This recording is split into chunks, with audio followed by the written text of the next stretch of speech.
Hey everyone, Jay Whitner here with Space Headlines with our weekly recap of what's going on in space. Today we're going to be talking about the second week of August 2019. Our first story is SpaceX. We've all heard about the Starhopper that's been doing very low altitude tests, tethered and very low altitudes. But the next set of prototypes are their orbital prototypes for Starship. Instead of the single engine, these have three engines, and they're designed to be able to reach orbit, these orbital prototypes. They're coming along really well, is the short version. There's one being built in Florida and one being built in Texas.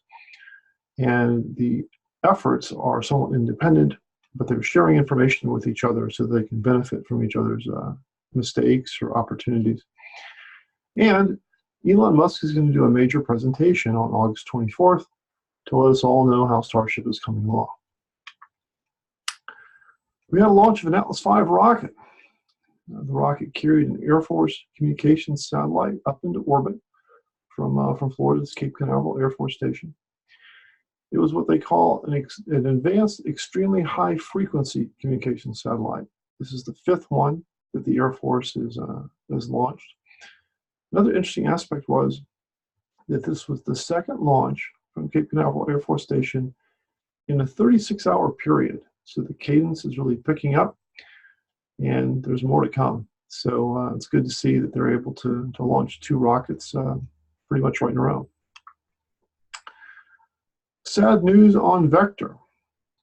If you're not familiar with Vector, Vector is working on a smaller launch vehicle, and it was called Vector R. The news is that Vector has suspended operations. They have replaced the CEO of Vector, who used to be Jim Cantrell, with John Garvey, is going to be taking things over. But as I said, right now everything is suspended. There's no operations going on right now, and this was a result of financial issues that seemed to be because of Sequoia's withdrawal from the project.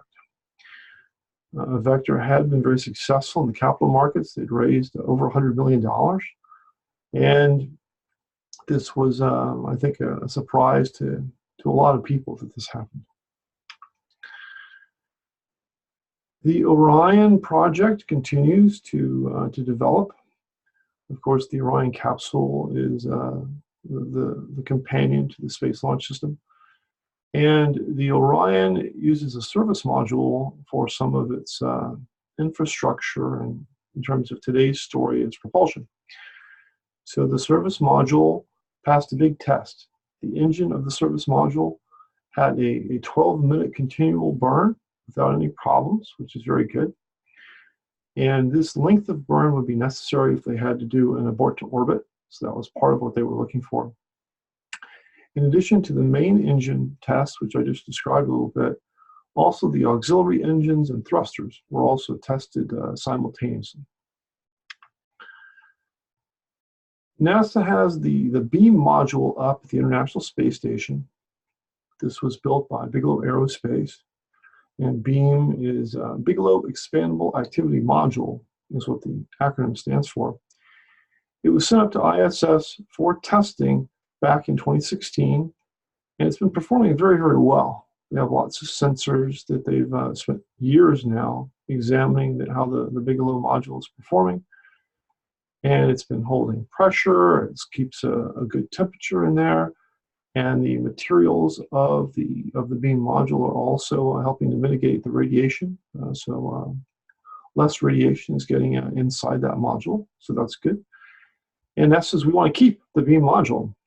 What they've been using it for is storage on the International Space Station while they've been doing all their testing on the module itself. And they want to keep it up there for storage on ISS, probably for the duration of the International Space Station project. And this beam module is the precursor of the Bigelow Space Station concept, which is the B330. So great news for Bigelow. The NASA is so pleased, they don't want to give it back. There's been a project by NASA and the Department of Energy called Kilopower. And what it is basically is small nuclear reactors for use in space, on the moon, on Mars. There's a lot of applications for this sort of thing. As you might expect from the name, the test modules of kilopower were able to produce a kilowatt of power. But it can easily be scaled up to 10 kilowatts of power. So the image that you see here has 4 units deployed, and that seems to be an appropriate amount to power either a Mars outpost, a moon outpost, perhaps some fair-sized space station sort of thing. So this is a very big deal because they think it could be ready for use in space by 2022. So congratulations to all the scientists and engineers who put this together. This is great news. The moon is, probably if you're watching our show, you're aware of it, but the day-night cycle on the moon is that it's day for basically 14 of our days, and it's night for 14 of our days. So solar power is a little bit problematic on the moon. You have to store a lot of power to work it that way. And on Mars, because it's so much further from the sun, solar doesn't work as well as it does around here. So there's a lot of applications for this.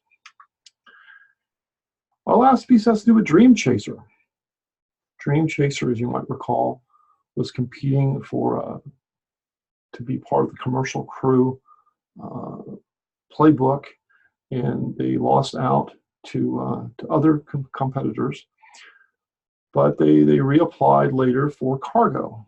So they made it into the ISS cargo resupply for NASA. And the deal is they made an announcement that United Launch Alliance's Vulcan rocket, the upcoming Vulcan rocket, it's not ready yet, is going to be the vehicle which is going to take Dream Chaser into orbit. So this should happen starting in 2021. There are right now 6 missions on the books for the Dream Chaser to resupply the space station, taking a total of over 12,000 pounds of cargo up to ISS, and presumably bringing back some science samples from ISS to planet Earth, because wind vehicles have a lower G-loading on return than capsules do. So that's our coverage, covering the second week of August 2019. Hope you enjoyed our show, and we'll see you in a few more days in terms of the third week of August. Take care.